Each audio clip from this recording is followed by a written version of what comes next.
Upaya pelestarian lingkungan melalui kegiatan penanaman pohon untuk lingkungan digelar Jaringan Nasional Pemuda Hijau di bantaran Sungai Cipamatutan, Kampung Sirna Bakti, Kabupaten Sukabumi.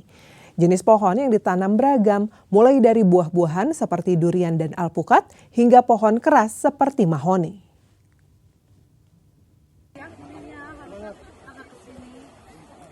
Dalam upaya pelestarian lingkungan yang diinisiasi Jaringan Nasional Jarnas, Pemuda Hijau melakukan penanaman pohon di bantaran Sungai Cipamatutan, Kampung Sirna Bakti, Desa Sundawenang, Kecamatan Parungkuda, Kabupaten Sukabumi, dengan dukungan pemerintah Kabupaten Sukabumi.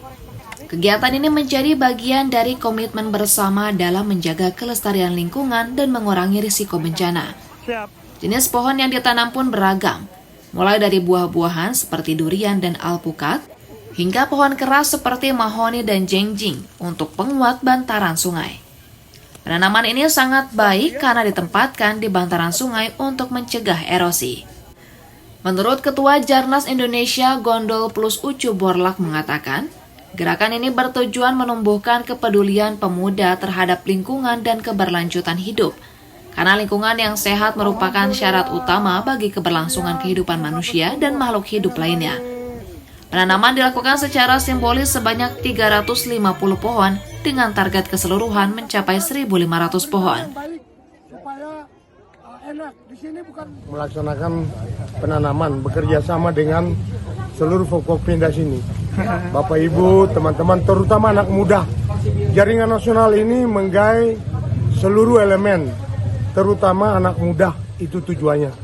Supaya anak muda cinta Indonesia, cinta tanah air, cinta kepada pembangunan bangsa, cinta kepada keberlanjutan yang baik.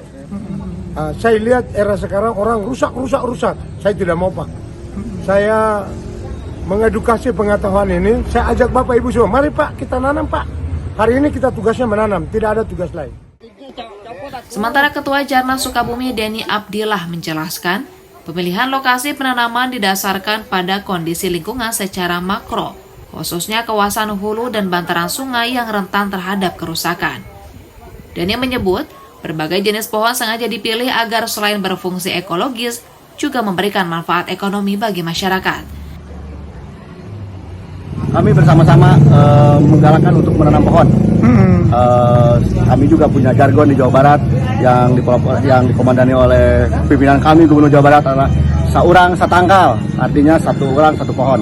Nah, itu akan kami galakkan mulai dari titik ini. Penanaman ini menjadi langkah awal edukasi bahwa pelestarian lingkungan merupakan tanggung jawab bersama. Oleh karena itu, pemerintah mengapresiasi pelaksanaan penanaman pohon ini dan berharap pohon-pohon yang ditanam dapat tumbuh memberikan manfaat jangka panjang bagi lingkungan dan masyarakat. Andrus Muhtar, Kompas TV, Sukabumi, Jawa Barat. Seni tidak hanya menjadi media ekspresi, namun juga mampu berperan sebagai gerakan sosial. Hal ini ditujukan oleh seorang seniman asal Sukabumi, Jawa Barat yang melelang karya lukisan berjudul Bangkit dari Arus dengan seluruh hasil lelang didonasikan untuk membantu korban bencana di Aceh dan Sumatera.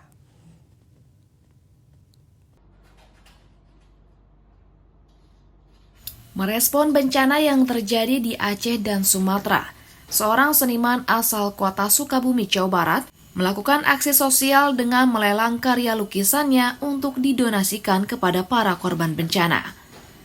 Seniman tersebut adalah Edwindo, 34 tahun, yang menyalurkan keprihatinan dan empatinya melalui sebuah karya lukisan kontemporer berjudul Bangkit dari Arus. Lukisan ini menggambarkan harapan manusia yang tidak kehilangan kekuatan, tekad dan keberanian untuk bertahan dan bangkit dari kondisi yang tidak pernah terbayangkan sebelumnya. Karya tersebut diciptakan sebagai wujud empati dan kepedulian terhadap kondisi yang terjadi di negeri ini, dengan harapan dapat memberikan manfaat serta dampak nyata bagi masyarakat terdampak. Dalam proses pembuatannya, lukisan ini digarap selama 3 hari dan dilakukan di luar studio. Karena kondisi panas, pengalaman tersebut justru terekam ke dalam karya, sehingga di dalam lukisan muncul visual 2 matahari. Atas dasar kesadaran bahwa karya seni dapat menjadi media yang lebih dari sekedar ekspresi personal, Edwindo memilih metode lelang setelah melalui diskusi bersama temannya. Lukisan tersebut kemudian dilelang secara daring selama periode 2 kali 24 jam, dibuka dengan harga awal Rp500.000 dan berhasil terjual dengan nilai Rp5 juta. Mas Edwin, boleh diceritain sedikit tentang lukisan yang dilelang ini, terinspirasinya dari apa? Oke, lukisan ini judulnya adalah Bangkit dari Arus. Saya terinspirasi tentunya dari peristiwa yang sedang terjadi ya yang melanda negeri kita ya, di Aceh, di sekitaran Sumatera. Maka dari itu saya pengen membuat karya merespon peristiwa yang sedang terjadi gitu. Saya pengen memberikan sesuatu. Saya pengen yang saya buat itu bisa bermanfaat dan berdampak gitu. Yang saya lakukan begitu. Kedepannya, Edwindo berencana menggelar pameran tunggal. Dengan dukungan dan respon positif dari masyarakat, ia juga berniat melanjutkan aksi sosial serupa atau bentuk kontribusi lainnya melalui karya seni. Aksi ini menjadi pesan bahwa di tengah bencana, kepekaan dan solidaritas dapat hadir dari berbagai ruang, dan seni dapat menjadi jembatan kemanusiaan yang memberi harapan dan kekuatan bagi sesama. Anissa Fitriani, Andrius Muhtar, Kompas TV Sukabumi, Jawa Barat.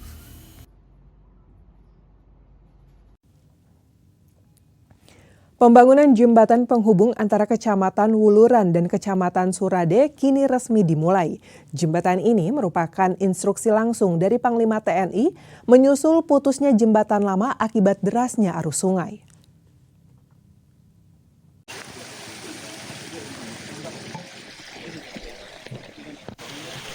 Kabaklok Maijen TNI Lino Froanto meninjau pembangunan jembatan penghubung Kecamatan Wuluran dan Kecamatan Surade.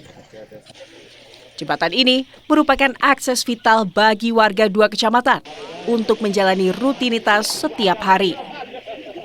Proses pembangunan jembatan ini menggandeng TNI sebagai pelaksana utama, melibatkan satuan dari Batalion Zeni TNI sesuai arahan Bapak Presiden dan dibantu oleh warga setempat dengan dukungan dari unsur pemerintah daerah. Jembatan ini adalah perintah langsung dari Bapak Panglima TNI yang dibangun di desa yang menghubungkan dua kecamatan, yaitu Kecamatan Wularan dengan Surade. Ini sangat penting karena apa? Kemarin sudah ada jembatan di sini, namun dengan arus yang besar putus, dan yang sangat nilai ekonomisnya yang kita butuhkan adalah banyaknya anak-anak kita yang melaksanakan pendidikan melintasi jembatan ini harus melepas sepatu. Dengan jembatan ini, diharapkan masyarakat lebih terbantu untuk beraktivitas tanpa khawatir akan terbawa arus sungai.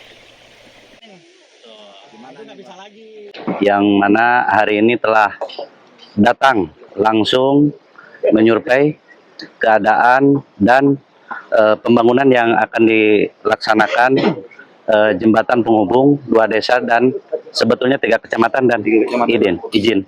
Jadi di sini Mekar Mukti, desa yang sebelah itu Sirnasari, Kecamatan Surade, dan yang sebelahnya lagi itu Kecamatan Jambanggulon. Target pembangunan jembatan yang menjadi harapan bagi warga di dua kecamatan ini selesai dalam waktu 1 bulan. Andrius Muhtar, Kompas TV, Sukabumi, Jawa Barat. Sebuah festival bertajuk Love Letter from Bali menghadirkan kolaborasi budaya Bali dan Sunda melalui lokakarya, seni pertunjukan, dan kuliner.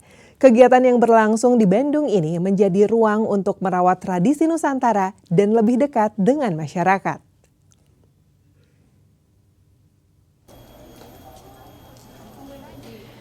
Festival Love Letter from Bali digelar di New Art Sculpture Park, Bandung selama 2 hari, yaitu pada tanggal 6 dan 7 Desember 2025.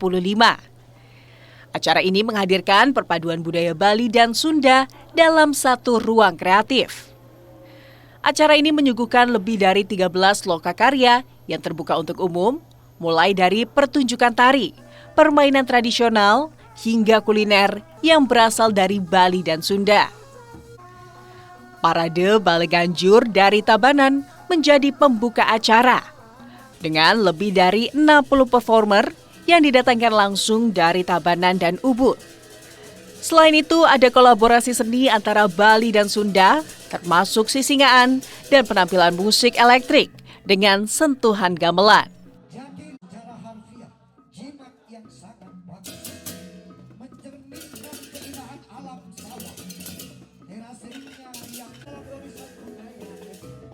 Love Letter from Bali. Jadi acara Love Letter from Bali ini sebetulnya adalah sebuah program dari New Art Sculpture Park yang bermaksud sebagai sebuah jendela budaya. Jadi apabila tahun lalu dan tahun ini kami memulai programnya dengan adat Bali dan Sunda, nanti ke depannya Love Letter ini bisa mengambil budaya lain, misalnya dari Borneo, dari NTT, dari manapun juga. Tapi intinya Love Letter itu adalah sebuah surat cinta dari budaya-budaya Nusantara. Pengunjung yang datang juga dapat menikmati kuliner khas Bali dan Sunda dengan harga mulai dari Rp7.500. Selama 2 hari penyelenggaraan, acara ini diikuti sekitar 5.000 pengunjung dengan harga tiket masuk sebesar Rp10.000. Kebetulan karena kita kan kerjasama juga nih bareng Nuartnya dan diundang juga sama Nuart untuk komunitas di Bandung. Jadi kita nyempetin hadir juga ke sini sekalian kita eksplor nih di Nuart itu ada apa aja sih sebenarnya gitu. Ada yang pengen banget dituju ke sini misalnya pengen lihat perform atau apa atau kulineran atau apa? Sebenarnya ada 2, kalau kita biasanya kulineran dan kebetulan kan di Nuart ini museumnya sangat terkenal ya di Bandung dan kita pengen nge-explore di museumnya juga gitu. Sekali kita lihat ini karena Love Letter from Bali ini kita pengen lihat nih gimana sih sebenarnya Bali. Kalau bisa jadi terapin di Bandung gitu. Panitia pelaksana mengaku ada tantangan tersendiri untuk menghadirkan acara ini, yang sebagian besar acara digelar di outdoor. Kesulitannya tentunya banyak sekali ya, mungkin ada yang mau menyampaikan? Banyak sekali, yang terpenting itu adalah komunikasi. Jadi kita menggabungkan beberapa kolaborator gitu ya, kita harus komunikasi secara intens demi kelancaran acara. Mungkin ada lagi, Fahmi? Mungkin tantangan lainnya adalah cuaca kali ya, karena cuaca itu jadi faktor yang nggak bisa kita prediksi dan itu juga sangat pengaruh ketika kita melakukan proses dekorasi. Tapi alhamdulillah dekorasi berjalan lancar sampai dengan hari ini. Selain merayakan budaya, acara yang diadakan kedua kalinya ini juga dirangkai dengan doa bersama dan penggalangan dana untuk korban bencana di Sumatera. Tim Liputan, Kompas TV, Bandung, Jawa Barat. Eksistensi Ndoglewo, jajanan legendaris dari singkong. Informasinya sesaat lagi, tetaplah di Kompas Pagi.